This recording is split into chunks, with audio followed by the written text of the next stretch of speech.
Hello, good morning mga kaobas. It's already the first week of November.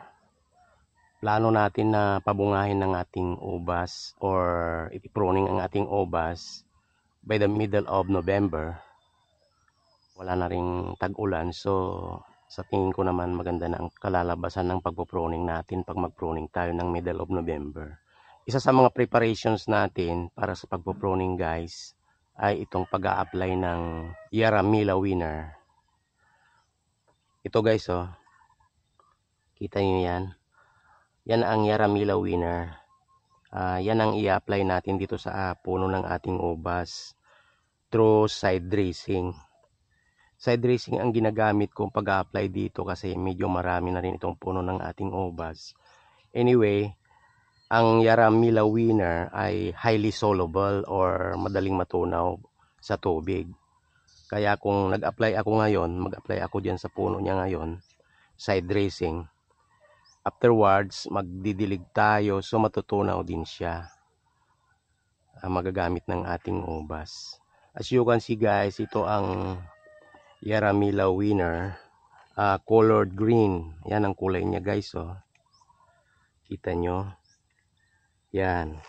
Ito ang ginagamit natin sa pag-abono ng ating obas na malapit ng pabungahin. In preparation for the fruit seeding or flowering, ito ang gagamitin natin guys.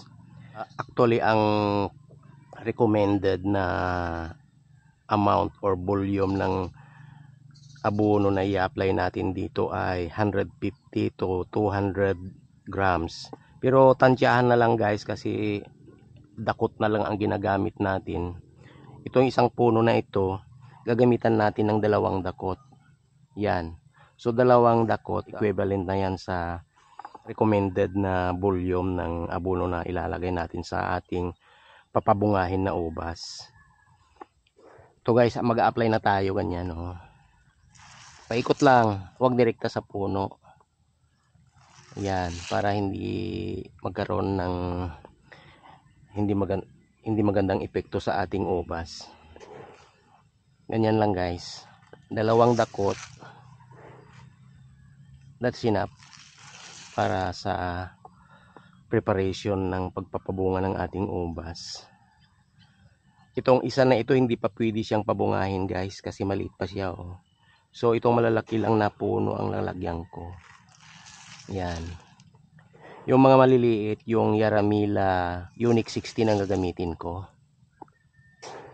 Ito medyo malalaki na siya.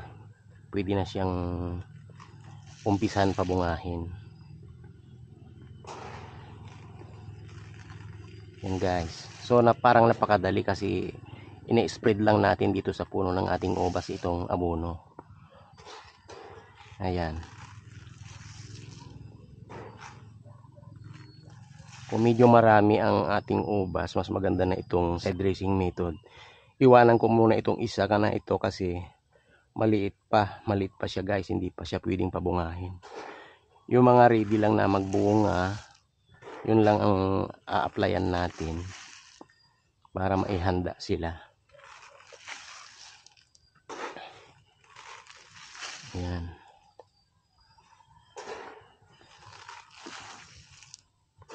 Ganyan lang tayo mag-abono guys.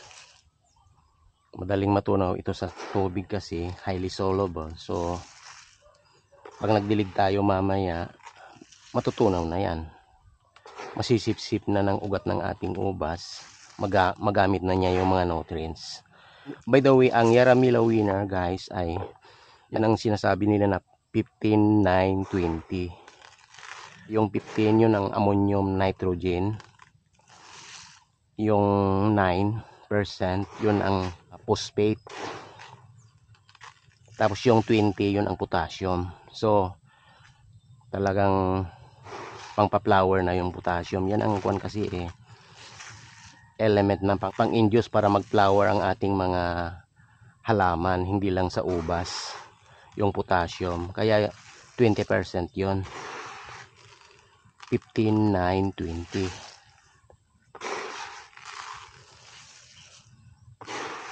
Sana magkaroon ng magandang resulta ito pag nag-pruning tayo guys.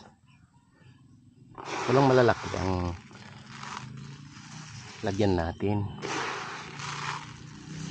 para ma-ready sila, may kondisyon sila para sa pruning pag-pruning natin. Ang maliliit maiwan muna, hindi naman kasi sabay-sabay ang development ng ating obas.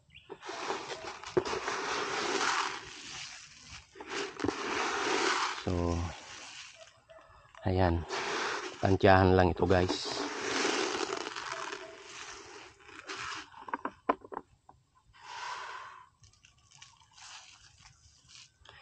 Aside sa macro elements na nitrogen, potassium at saka phosphate, mayroon ding mga micro elements gaya ng manganese, zinc, boron. So kumpleto ito para sa pangangailangan ng ating papabungahin na ubas. Ito pala guys yung yung Yaramila winner, yung ginagamit natin sa pagpapabunga ng ating ubas. Papakita ko sa inyo yung mga chemical compositions niya or yung element composition niya, kung bakit siya maganda na gamitin para sa pagpapabunga ng ating ubas. Ayan siya guys, yung isang sako pero nabawasan na. Makikita nyo guys, ang total ng nitrogen niya ay 15%. Mayroon siyang ammonium nitrogen na 8.3%. Mayroon siyang nitrate nitrogen na 6.7%. Sa phosphate naman, ang total niya ay 9%. Citrate soluble at saka water soluble yan. Dito. Makikita nyo naman guys, dito sa total potassium, mayroon siyang 20% composition. So yan ang composition ng macro elements ng Yaramila winner. Meron din siyang mga micro elements gaya ng manganese 1.8%, sulfur 3.8%. Meron din siyang boron na 0.015%. Meron din siyang manganese na 0.02%. Meron din siyang zinc na 0.02%. So yun ang total composition ng elements ng Yaramila, macro elements saka micro elements, na maganda para sa flowering at saka pagpapabunga ng ating ubas at iba pang mga pananim dito sa bukid.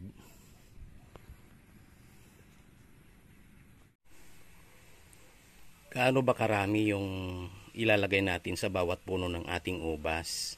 Yan ang alamin natin guys, kasi nung nag-demo ako ng paglalagay doon sa side dressing sa puno ng ating ubas, sinabi ko sa inyo na 2 dakot lang ang dapat na ilagay palibot sa puno ng ating ubas. Ang sinasabi ko noon ay from 150 to 200 grams, yun ang tentative na dami ng ating inilalagay.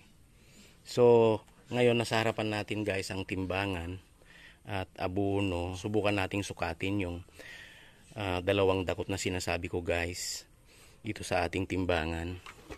Ay maliit na timbangan tayo. Timbangin natin yung gaano kabigat yung 2 dakot. Ito guys, oh, 1 dakot. Yan. Isa pa. Ito guys. Yan. 2 dakot na yan guys. Yan, makikita natin guys ito sa timbangan na ang lumalabas na reading niya ay 150 grams. Yan ang sinasabi ko. Nandito siya sa between 200 at saka 100, so that's 150 grams. Yung sinasabi ko guys na dapat na dami ay 150, from 150 to 200 grams. So pasok siya guys, yung nilalagay, sinaside dress ko sa puno ng ating ubas kanina na 2 dakot, pasok siya sa recommended na dami ng ating abono. Yan guys, 150 grams sakto yan. May kasabihan guys na sinasabi ng mga magsasaka na dapat mas maganda na yung under fertilize kaysa yung over fertilize ang ating halaman, kasi kung na over fertilize siya, baka mamatay ang ating halaman or ang ating ubas. So ito, kung mas maganda na yung ma-under fertilize kaysa yung ma-over fertilize nga. Kaya ingat-ingat lang guys sa paggamit ng ating abono. Ang frequency pala ng pag-abono natin guys ay every 2 weeks. Dapat 2 linggo ang pagitan pag side dressing na ang ginagamit natin. Yung linggo-linggo nag-aabono ka, maliban sa magastos yun, there's the tendency na baka mamatay ang ating ubas pag masyadong malapit ang frequency ng ating pag-aabono. So tama na yung every other week or every other weekend mag-aabono tayo. Itong kwan pala guys, ginagamit natin na abono, it's either the Yaramila Winner or the Yaramila Unique 16. Ginagamit lang yan pag malalaki na ang ating ubas, pag nakaabot na sila sa balag. Huwag tayong gagamit ng mga ganyan pag maliliit pa sila, kasi usually pag tinanim natin sila, ang ginagamit natin either urea or yung 16-20-0 para sa pagpapalaki sa kanila hanggang makaabot sila sa balag. So itong mga ginagamit natin ngayon na Yaramila Unique 16 at saka Yaramila Winner, pag malalaki na sila, pag nakaabot na sila sa itaas ng ating balag, yung Unique 16 ang gamitin natin. Pero pag malapit na silang pabungahin, yung Yaramila Winner, yun ang pang-prepare natin sa pag-pruning sa kanila. Just in case na walang mabili na Yaramila or Yara Unique 16 sa inyong lugar mga kaubas, pwede na rin yung gamitin yung triple 14 na product ng Atlas or Pilpos. Parang almost the same attributes or nutrient values yung triple 14 sa Yaramila. So pwede na yun mga kaubas kung talagang walang mabili na Yara sa inyong lugar. Kasi I believe na sa mga ibang lugar dito sa Pilipinas ay wala pang ibinibenta na Yaramila or Yara Unique 16. Pwede na yung triple 14 mga kaubas. Pwede rin bumili sa online kung halimbawa ilang piraso lang naman ang inyong ubas sa iyong bakuran. Pwede naman, kaya lang mahal ang per kilo sa online. Mayroon naman, nasubukan kong bumili pero medyo mataas yung markup ng presyo ng patingi-tingi sa online mga kaubas. Hanggang dito na lang itong vlog natin. Sana ay may natutunan kayo sa paggamit ng Yaramila at saka Yara Unique 16 na aking i-demonstrate dito sa vlog na ito. Sa mga viewers natin na hindi pa nakapag-subscribe, please huwag kalimutang mag-subscribe guys, para sa ganon continuous ang sharing of experiences na maibabahagi ko sa inyo. Thank you for watching my video. I appreciate your time in watching my video. Marami pong salamat mga mahal kong subscribers. This is Onofre Morris of Morris Farms na nag-iwan sa atin lahat ng isang magandang araw. See you on the next vlog.